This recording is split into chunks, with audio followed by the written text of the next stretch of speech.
Pasi, moi. Mulla olisi sulle tässä tällainen lahjaidea, vaikka itselle sitä varmaan haluatkin, mutta kuitenkin. Eli Käkiwood tarviketelakka kuvakehyksellä. Eli siihen voi laittaa vaikka oman rakkaimpansa valokuvan ja siihen voi laittaa kännykän ja saa latausjohdon mahtumaan.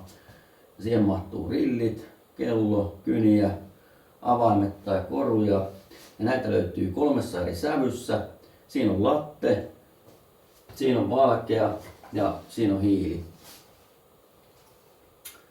Ja näitä löytyy käkiwood.fi verkkokaupasta ja toimitetaan tällä 2 osassa. Eli kätevä paketoida ja myöskin helppo koota. Työnnellään vaan osat paikoilleen eikä tarvi mitään liimaa eikä muuta, se on niinku siinä. Semmoinen.